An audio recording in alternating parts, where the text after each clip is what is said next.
Hello everyone, Assalamu alaikum. This is me Nusrat Jahan Momu and welcome back to my channel. সবাই কেমন আছেন? কি অবস্থা? আশা করছি সবাই ভালো আছেন। আলহামদুলিল্লাহ আমরাও ভালো আছি। চলে এলাম আবারও নতুন একটি ব্লগ নিয়ে। আশা করছি আমার আজকের এই ব্লগটি আপনাদের কাছে ভালো লাগবে। আজকের ব্লগটাও প্রতিদিনের মতো সকাল থেকেই শুরু করেছি। এখানে সকালের নাস্তায় পাস্তা বানাবো, তাই সবকিছু প্রিপারেশন নিয়ে নিলাম। এই যে বক্সে পাস্তা আছে আর যে প্লেটটা দেখতে পাচ্ছেন এটাতে কাঁচামরিচ, পেঁয়াজ, টমেটো, ধনেপাতা কুচি করে রেখেছি আর একটা ম্যাগি মশলাও নিয়েছি। আর এই সাইড থেকে আমি আলু আর গাজর সিদ্ধ করতে বসিয়েছি। আর এই যে বাটিতে দেখতে পাচ্ছেন এটাতে আমি আটা গুলিয়ে নিয়েছি। আর এই দিক থেকে আমার আলু আর গাজর সিদ্ধ করে নেওয়া হয়ে গেছে, তো পাস্তাগুলো দিয়ে দিয়েছি। আর সেই যে বাটিতে গুলিয়ে রেখেছিলাম আটাটা, এটা দিয়ে একটা রুটি বানিয়ে নিলাম আমার ছেলের জন্য, কারণ ও পাস্তা খেতে চায় না। আর এই যে পাস্তাগুলো সিদ্ধ হয়ে গেছে, তো আমি একটা স্টেইনারে এটাকে ছেঁকে নিয়েছি। পাস্তাগুলোকে ছেঁকে নেওয়ার পর এই সাইড থেকে আমি একটা ফ্রাই প্যান বসিয়ে দিয়েছি। এটার মধ্যে টমেটো, তারপর পেঁয়াজ আর কাঁচামরিচ তেলের মধ্যে দিয়ে হালকা সফট করে নিয়েছি। এখন আগে থেকে আমি চিকেন ফ্রাই করে রেখেছিলাম, সেগুলো ছোট ছোট করে কেটে দিয়ে দিলাম আর একটা দিয়ে দিলাম ডিম। এখন এগুলোকে ভালো করে ভেজে নিব। চিকেন আর ডিমগুলো ভাজা ভাজা হয়ে যাওয়ার পর আমি এখানে ম্যাগি মশলা আর পাস্তাতে যে মশলাটা থাকে ওইটা দিয়ে দিলাম। আর এখন দিয়ে দিচ্ছি টমেটো সস, তারপর দিয়ে দিচ্ছি সয়া সস। এখন এগুলোকে নেড়েচেড়ে মিক্স করে নিব। তারপর দিয়ে দিব সেই ছেঁকে রাখা পাস্তাগুলো এখন দিয়ে দিচ্ছি। দিয়ে নেড়েচেড়ে মিক্স করে নিলেই কিন্তু আমার পাস্তা রেডি। এখন ধনেপাতা দিয়ে দিলাম ওপর থেকে। এই তো পাস্তা হয়ে গেছে, এখন বাটিতে বেড়ে নিয়েছি। আমরা দুই জা মিলে সকালের নাস্তাটা এখন করে নিব। আর আমার ছেলেকে যখন আমি পাস্তা বানাচ্ছিলাম তার ফাঁকে ফাঁকে রুটিটা খাইয়ে দিয়েছি। সকালের নাস্তাটা করতে করতেই প্রতিদিনের মতো যে রিকোয়েস্টটা করে নিই সেটা আরেকবার করে নিচ্ছি। যারা এখনও আমার চ্যানেলটিকে সাবস্ক্রাইব করেননি প্লিজ আশা করছি সাবস্ক্রাইব করে নেবেন। আর যারা এখনও ভিডিওতে একটা লাইক দেননি প্লিজ একটা লাইক দিয়ে দিবেন। আর আমার সম্পর্কে যদি কোনো কিছু জানতে চান তাহলে কমেন্টের মাধ্যমে আমাকে প্রশ্ন করতে পারেন। নাস্তা খাওয়ার পর এখন চা বানিয়ে নিচ্ছি। সকাল বিকাল চা তো খেতেই হয়, এখন যেহেতু শীতের সিজন চলছে চা না খেলে মনে হয় যে ভালোই লাগে না। এখন চলে এলাম দুপুরের রান্নার প্রিপারেশন করার জন্য। এখানে আমি রুই মাছ আর চিকেনের লেগ পিস ভিজিয়ে নিয়েছি।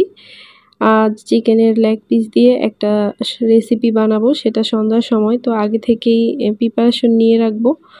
আর দুপুরের জন্য রুই মাছ দিয়ে বরবটি দিয়ে রান্না করব। মাছগুলো ভিজে গেছে, এখন ধুয়ে পরিষ্কার করে লবণ আর হলুদ দিয়ে ভেজে নিচ্ছি। এই দিক থেকে মাছগুলো ভাজা হতে থাক, অন্য দিক থেকে বাকি কাজগুলো করে নিচ্ছি। ফ্রিজ থেকে বরবটিগুলোকে নামিয়ে নিয়েছি। আগেই আমি ফ্রিজে এই বরবটিগুলোকে কেটে রেখেছিলাম। আর এই বরবটিগুলোর মধ্যে আমি দুইটা আলু কেটে দিয়ে দিচ্ছি। বরবটি এমনি রান্না করলে আমার কাছে ভালো লাগে না, তাই দুইটা আলু কেটে দিয়ে দিলাম। এখন এগুলোকে ধুয়ে পরিষ্কার করে নিচ্ছি। যদিও এর মধ্যে খুব একটা ময়লা নেই, আগে থেকে পরিষ্কার করে রেখেছিলাম। আর এই তো এর মধ্যে আমার মাছগুলো ফ্রাই করে নেওয়া শেষ, এগুলোকে উঠিয়ে নিব। আর এই চুলাতেই আমি আরও একটা হাঁড়ি বসিয়ে দিয়েছিলাম। আর এর মধ্যে কিন্তু আমি মশলাটাকেও কষিয়ে নিয়েছি হাঁড়িতে। এখন নেড়ে চেড়ে আমি সেই যে বরবটিগুলো ধুয়ে রেখেছি সেগুলো এখন দিয়ে দিব। বরবটিগুলোকে হাঁড়িতে দিয়ে ভালো করে নেড়ে চেড়ে তারপর ঝোল দিয়ে দিলাম। এখন আমি অন্য একটা কাজ করব। আগেই বলেছিলাম যে বিকেলে চিকেনের একটা রেসিপি বানাবো, সেই জন্য চিকেনগুলোকে একটা বাটিতে নিয়ে নিয়েছি। এখানে আদা রসুনের পেস্ট আর কালো গোলমরিচ বাটা ছিল, সেটা দিয়ে দিলাম। তারপর এর মধ্যে দিয়ে দিব সয়া সস। আমি যেই রেসিপিটা বানাচ্ছি এটা যত সময় নিয়ে মাখিয়ে রাখা যাবে ততটাই মশলাটা ভালো করে ঢুকবে আর খেতে অনেক মজা হবে। তাই আমি দুপুরবেলাতেই এটাকে মেখে ফ্রিজে রেখে দিব, তারপর বিকেলের নাস্তায় বানাবো, সেটাও আপনাদের সাথে ভিডিও শেষে শেয়ার করব। এই তো সব কিছু দিয়ে নিয়েছি, এখন ভালো করে মেখে এখন নর্মাল ফ্রিজে রেখে দিব। আর এই তো আমি ঢাকনা দিতে ভুলে গেছিলাম, তো এখন ঢাকনা দিয়ে দিলাম আর এই যে ফ্রিজে রেখে দিচ্ছি। মাংসটাকে মেরিনেট করতে করতে এই দিক থেকে কিন্তু আমার তরকারিটা হয়ে গেছে, তো মাছগুলো দিয়ে উঠিয়ে নিব। আজকে দুপুরে এই একটাই তরকারি রান্না করছি আর ভাত রান্না করেছি। এই তো আজকে দুপুরে রান্না বান্না শেষ, এখন হসপিটালে যাওয়ার জন্য রেডি হব। এই তো রেডি হয়ে মা আর ছেলে লিফটের সামনে চলে এসেছি আর এখন নিচে চলে এসেছি। আর আমার ছেলে তো সবসময়ই হসপিটালে যাওয়ার জন্য অনেক এক্সাইটেড থাকে, সে আগে আগে দৌড়াচ্ছে, তো আমি ওকে অনেক ডাকছি, সে শোনার কোনো পাত্তাই দিচ্ছে না, তাই জোর করে হাতটা ধরে তারপর যাচ্ছি। আর এই তো এখন একটা রিক্সা নিয়ে চলে যাচ্ছি। হসপিটালে যাওয়ার পর আজ আর ক্যামেরাটা অন করিনি, কারণ প্রতিদিন এক জিনিস দেখতে আপনাদের কাছে ভালো নাও লাগতে পারে। আর এখন হসপিটালের ক্লাস শেষ করে চলে এলাম ফুচকা খাওয়ার জন্য। আজ আর রিক্সা নেইনি, কারণ এই ফুচকাওয়ালা মামাটা যেখানে বসে সেই জায়গাটা একদম আমাদের বাসা আর হসপিটালের মাঝ বরাবর জায়গায়, তাই এইটুকু জায়গার জন্য আর রিক্সা নেইনি, হেঁটেই চলে এলাম।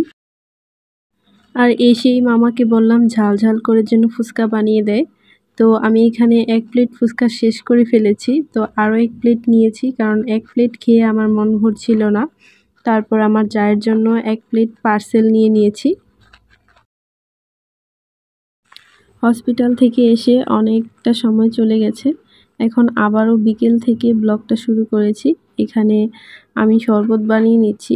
আজকাল কেন জানি আমার খুব গলা শুকিয়ে যায় বারবার, তাই খুব শরবত খেতে মন চাচ্ছিল, তো এখানে তোকমা দিয়ে দিয়েছি পানিতে। কিছুক্ষণ আগেই ভিজিয়ে রেখেছিলাম তোকমাগুলো, আর এখন রুয়াবজা দিয়ে দিলাম।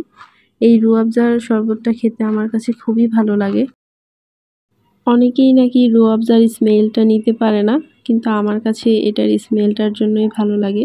আর রুয়াবজার শরবত খেলে কিন্তু আমাদের শরীরের জন্য অনেক উপকার। শরবতটা খেয়ে এখন চলে এলাম সেই যে চিকেনের রেসিপি বানাবো বলেছিলাম সেটার প্রিপারেশন করার জন্য। এখানে ময়দা নিয়ে নিয়েছি, গুঁড়ো মরিচ নিয়ে নিয়েছি, আর সামান্য পরিমাণে লবণ দিয়ে দিয়েছি আগেই, আর এখন কর্নফ্লাওয়ার দিয়ে এটাকে মিক্স করে নিব। মিক্স করে নেওয়া শেষ, এখন আমি চিকেনগুলো নিয়ে এসেছি। চিকেনগুলোকে একটু নাড়াচাড়া করে মিক্স করে নিয়ে এই ময়দার মিশ্রণটার সাথে চিকেনগুলোকে বেশ ভালোভাবে কুটিং করে নিব। এই চিকেনগুলোকে ময়দার মিশ্রণের সাথে যত ভালোভাবে কুটিং করা হবে তত ভালো একটা লেয়ার পড়বে এর উপর, আর এটার জন্য খেতে আমার কাছে অনেক বেশি ভালো লাগে। চিকেনগুলো কুটিং করা শেষ, এখন ফ্রাই প্যান বসিয়ে দিয়েছি চুলায়, এক এক করে সবগুলো চিকেন দিয়ে দিচ্ছি তেলে। আর চুলোর আঁচটা রেখেছি একদম মিডিয়াম হাই ফ্লেমে, এর থেকে বেশি করা যাবে না, তাহলে চিকেনগুলো উপর থেকে পুড়ে যাবে, ভিতর থেকে কাঁচা থাকবে। আর এই চিকেনের রেসিপিটা বানাতে আমার আরও কিছু ইনগ্রিডিয়েন্টস লাগছে, সেগুলো হচ্ছে মধু, ঘি, সয়া সস আর টমেটো সস। আর লাগছে এখানে আদা, রসুন, কাঁচামরিচ, শুকনো মরিচ একদম থেতো করে নিয়েছি। এখানে চুলোটা ধরিয়ে দিয়েছি আর এখানে 1 চামচ ঘি দিয়ে এগুলোকে হালকা করে ভেজে নিচ্ছি। এখন দিয়ে দিচ্ছি সয়া সস, টমেটো সস আর মধু। আর এই যে চিকেনগুলোকে উঠিয়ে নিচ্ছি, একদম সসের মধ্যে দিয়ে দিব। আর চুলোর আঁচটা একদম বন্ধ করে দিব, না হলে সসটা কিন্তু পুড়ে যাবে। আর এই তো এখন নেড়েচেড়ে মিক্স করে নিলেই চিকেনের রেসিপিটা রেডি। আজকের এই চিকেনের রেসিপিটার নাম দিয়েছি আমি সুইট হানি চিকেন। তো এই তো সুইট হানি চিকেন একদম রেডি, এখন আমরা এটাকে খেয়ে নিব আর সেই সাথে বিকালের নাস্তাটাও করে নিব। আজকের আমার এই চিকেনের রেসিপিটা দেখতে কেমন হয়েছে আপনারা কিন্তু কমেন্টে জানাবেন। তো ঠিক আছে, আজকে বিকালের নাস্তা করতে করতেই আপনাদের কাছ থেকে বিদায় নিচ্ছি। সবাই ভালো থাকবেন, সুস্থ থাকবেন, কথা হবে নেক্সট ব্লগে। আল্লাহ হাফেজ, আসসালামু আলাইকুম।